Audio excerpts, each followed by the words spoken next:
मध्य प्रदेश के कई जिले बाढ़ की चपेट में हैं। शासन और प्रशासन की टीम अलर्ट पर है। मुख्यमंत्री शिवराज सिंह चौहान ने आज कई बाढ़ प्रभावित इलाकों का हवाई दौरा किया है। होशंगाबाद, सीहोर, रायसेन में सबसे ज्यादा नुकसान हुआ है। प्रदेश के 454 गांव बाढ़ की चपेट में हैं। 12 जिलों के 411 गांवों से अब तक करीब 9000 से ज्यादा लोगों का रेस्क्यू किया गया है। कई जगहों पर सेना ने मोर्चा संभाल लिया है। रेस्क्यू के लिए हेलीकॉप्टर्स की मदद ली जा रही है। एनडीआरएफ और एसडीआरएफ की टीमें बचाव कार्यों में लगी है। कुछ जगहों पर बचाव और राहत कार्य जारी है। छिंदवाड़ा जिले में 5 व्यक्तियों को एयरलिफ्ट कर सुरक्षित बचाया गया। मुख्यमंत्री ने आज एक प्रेस कॉन्फ्रेंस कर बाढ़ के हालात और रेस्क्यू ऑपरेशन को लेकर जानकारी दी। सीएम ने कहा कि पहले लोगों की जान की रक्षा करना प्राथमिकता है, फिर नुकसान का आकलन और प्रभावितों की हर संभव मदद की जाएगी। सीएम शिवराज ने बाढ़ के हालात को लेकर प्रधानमंत्री नरेंद्र मोदी से भी बात की। सीएम ने बताया कि राहत और बचाव कार्य में तेजी लाने के लिए प्रधानमंत्री से सेना के 5 हेलीकॉप्टर मांगे, जो कि रेस्क्यू में जुटे हैं। लोगों को कैंपों में रखा जा रहा है, जहां पर रुकने, भोजन, दवाओं आदि की जरूरी व्यवस्थाएं भी की गई है।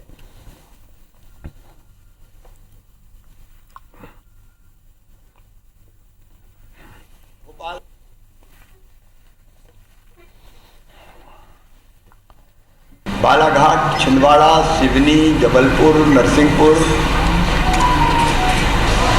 होशंगाबाद, भोपाल, रायसेन, विदिशा बारिश के सारे रिकॉर्ड तोड़ दिए। कल ही हमने एयरफोर्स से भी आग्रह किया कि एयरलिफ्ट करने की लोगों को जरूरत पड़ेगी और सबके सम्मिलित प्रयासों से पिछले 2 दिनों में 12 जिलों के 454 गांवों से 7000 से अधिक लोगों को बाढ़ग्रस्त क्षेत्रों से हमने बाहर निकाला। चले तो 454 ऐसे गांव हैं मध्य प्रदेश में जो पूरी तरह से बाढ़ की चपेट में है। 7000 से ज्यादा लोगों को रेस्क्यू कर सुरक्षित जगहों पर पहुंचाया गया। सेना के हेलीकॉप्टर की मदद यहां पर ली जा रही है। सीहोर, रायसेन में सेना ने यहां एयरलिफ्ट किया है। मंदसौर में भी लगातार बारिश के चलते डैम के गेट खोले गए हैं। देवास में भी हालात बिगड़ गए हैं और बाढ़ को लेकर मध्य प्रदेश सरकार पूरी तरह से अलर्ट मोड पर है। मुख्यमंत्री ने प्रधानमंत्री को हालात की जानकारी दी है। प्रभावित इलाकों का आज सीएम ने हवाई दौरा भी किया। इसके साथ ही कमलनाथ ने भी कार्यकर्ताओं से मदद करने की अपील की है। अलग अलग जगहों की तस्वीरें हम आप तक दिखा रहे हैं। लगातार बारिश के बाद यहां किस तरह से हालात लगातार बिगड़ते चले गए।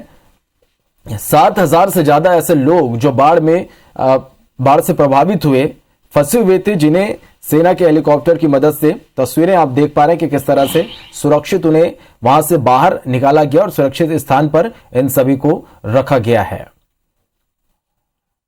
तो लगातार बारिश के बाद मध्य प्रदेश में जो हालात हैं वो बिगड़ते जा रहे हैं। सरकार पूरी तरह से अलर्ट मोड पर है। सेना की मदद ली जा रही है, सेना के हेलीकॉप्टर की मदद ली जा रही है लोगों को सुरक्षित बचाने के लिए। और तस्वीरें लगातार आप देख पा रहे हैं कि किस तरह से जो बाढ़ में फंसे लोग हैं उनको सुरक्षित वहां से निकाला गया है।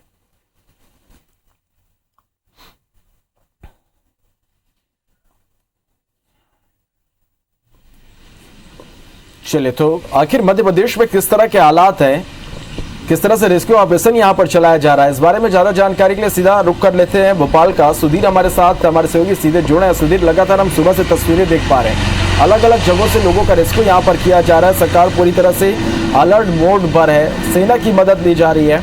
यदि हम हालातों की बात करें सुधीर, पूरे मध्य प्रदेश में किस तरह के हालात और किस तरह से रेस्क्यू ऑपरेशन यहाँ पर चलाया जा रहा है?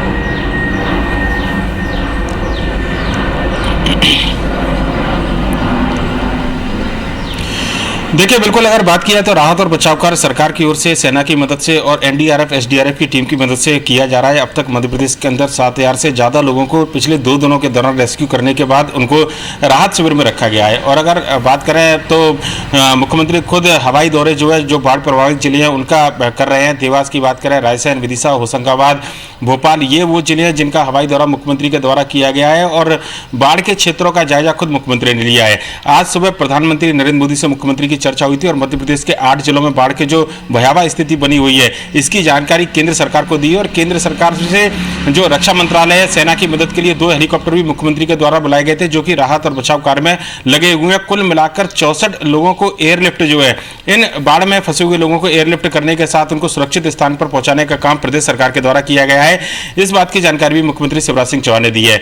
साथ ही साथ अगर बात करें तो अब मध्य प्रदेश में बाढ़ का खतरा जिन जिलों में था, खासकर भोपाल, रायसेन, होशंगाबाद, इन जिलों में जो पानी की निकासी थी उसके बाद में अब जो सिस्टम है वो पश्चिमी मध्य प्रदेश की ओर शिफ्ट हुआ है। लिहाजा उन जिलों के जो कलेक्टर हैं, इंदौर, उज्जैन, खरगोन, धार, रतलाम, इन जिलों के कलेक्टरों से भी मुख्यमंत्री ने चर्चा की और एहतियात के तौर पर वहां पर सतर्कता बरतने के निर्देश जो है मुख्यमंत्री शिवराज सिंह चौहान के द्वारा दिए गए हैं। कुल मिलाकर अगर बात करें तो 8 मौतें जो है मध्य प्रदेश के अंदर बारिश के सीजन में हुई है। हालांकि इनमें से कोई भी मौत सीधी मौत बाढ़ में घिरने के कारण नहीं हुई थी। एक व्यक्ति की मौत रायसेन जिले में जल में बहने के कारण हुई थी। वहीं पर 8 अलग अलग जगहों पर जो कच्चे मकान धराशायी हुए थे उनके अंदर दबने से कुछ लोगों की मौत की सूचना मिली थी, जिसके बाद उनके परिजनों को भी सहायता दी गई है। पर लेकिन कहना होगा कि पिछले 2 दिनों से जिस तरीके से विकराल बारिश मध्य प्रदेश के इन जिलों में हुई है उससे हालात जो है राजधानी भोपाल सहित कई जगह बदले गए हैं। राजधानी भोपाल में कल तस्वीरें हमने दिखाई थी कि किस तरीके से भोपाल के कॉलोनियों के अंदर नाव चलाने की नौबत आई। वहीं पर होशंगाबाद, रायसेन में नर्मदा नदी के दोनों किनारों पर बसे सैकड़ों गांव जो है वो बाढ़ की चपेट में आने के बाद डूब प्रभावित क्षेत्र में शामिल हुए थे और वहां पर रेस्क्यू के जरिए कई लोगों को निकालने का काम जो है वो एनडीआरएफ और एसडीआरएफ की टीम ने किया है। यदि सुधीर हम वर्तमान में हालातों की बात करें तो क्या कुछ जानकारी मिल पा रही है? आप जिस तरह से बता रहे हैं कि कल से लेकर आज तक 7,000 लोगों का रेस्क्यू यहां पर किया गया, क्या अब भी लोग जो है वो फंसे हुए हैं या सभी को सुरक्षित बाहर निकाल लिया गया है? रहने खाने पीने की किस तरह की व्यवस्थाएं अब उनके लिए आगे सरकार की ओर से की जा रही है?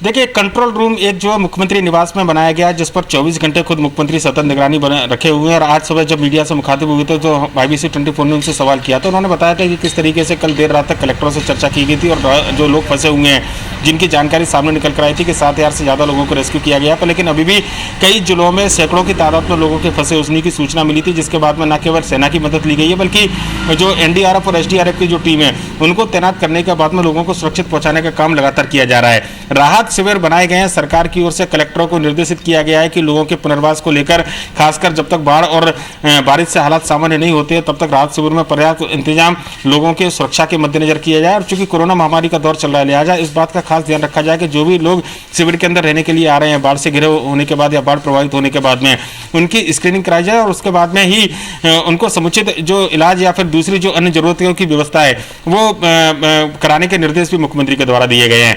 रायसेन जिले की बात करें तो सबसे भयावह स्थिति मध्य प्रदेश के रायसेन और होशंगाबाद में निकल कर आई थी। लिहाजा यहाँ पर कलेक्टरों से सीधे मुख्यमंत्री चर्चा में और यहाँ पर अभी भी कुछ लोगों के फंसे होने की जानकारी निकल कर आई थी, जिनमें से एक वृद्ध महिला को थोड़ी देर पहले ही एयरलिफ्ट जो है हेलीकॉप्टर के माध्यम से सेना के जवानों के द्वारा किया गया था, जिस पर मुख्यमंत्री शिवराज सिंह चौहान ने भी चर्चा की और हालातों का जायजा लिया था। आने वाले दिनों में अगर बात की है तो जिन जिलों में वर्तमान में हालत है खासकर भोपाल, होशंगाबाद, रायसेन, विदिशा, देवास की अगर बात करें तो इन जिलों से अब जब बाढ़ का पानी नीचे उतरेगा तो ऐसे में हमारी या फिर दूसरी बीमारियों का खतरा हो सकता है। इस बात के मद्देनजर भी एहतियात बरतने के निर्देश दिए जा रहे हैं। वहीं पर नया सिस्टम जहां पर डेवलप हुआ है, चाहे इंदौर संभाग की बात करें, उज्जैन संभाग की बात करें, तो वहां पर कमिश्नर कलेक्टर को यह निर्देशित किया गया है कि बाढ़ के हालात ना बने, कम से कम ऐसे इंतजाम किया जाए। और क्योंकि जो एक बात थी मध्य प्रदेश के अंदर इंदिरा सागर बात को लेकर मुख्यमंत्री ने बताया था कि किस तरीके से पूरा जल भराव नहीं हुआ था, पर लेकिन जिस तरीके से बारिश हुई है लिहाजा बाढ़ के हालत ना बने, वहां पर पहले से ही जल निकासी के आदेश जो है प्रदेश सरकार की ओर से दिए गए हैं। देखना होगा कि सरकार के जो राहत बचाव कार्य है उसके बाद में जो नुकसान की बात कही जा रही है, जान माल के नुकसान की जो बात निश्चित रूप से यहाँ पर सुधीर देखिए सरकार की ओर से राहत और बचाव का कार्य यहाँ पर जारी है, लेकिन यदि हम हालातों की बात करें सुधीर तो कब तक लगता है कि यहाँ पर जो हालात हैं वो पूरी तरह से सामान्य हो पाएंगे? और फिलहाल सरकार की प्राथमिकता में लोगों की जान बचाना है। नुकसान की हम बात करें तो कितना बड़ा नुकसान इस बाढ़ की वजह से मध्य प्रदेश को हो सकता है?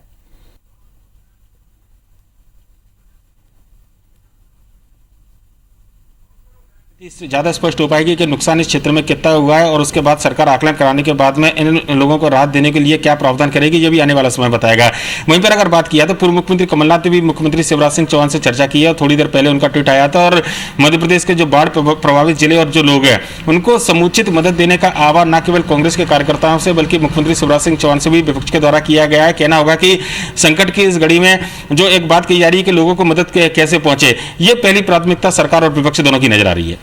चले, तो निश्चित रूप से यहाँ पर हालात बिगड़े हैं बारिश और बाढ़ की वजह से, और सरकार की ओर से पूरी कोशिश से यहाँ पर की जा रही है कि लोगों को प्राथमिकता सरकार के फिलहाल तो यही है कि लोगों को सुरक्षित यहाँ से बाहर निकाला जाए, राहत शिविर में उन्हें रखा जाए, खाने पीने की उनकी तमाम व्यवस्थाएं यहाँ पर की जाए, और उसके बाद आने वाले समय में ये देखना होगा कि इस बाढ़ की वजह से कितना नुकसान मध्य प्रदेश को हुआ है। बहुत बहुत धन्यवाद सुधीर, आपका हमारे साथ जुड़ने के लिए और इस तमाम जानकारी के लिए।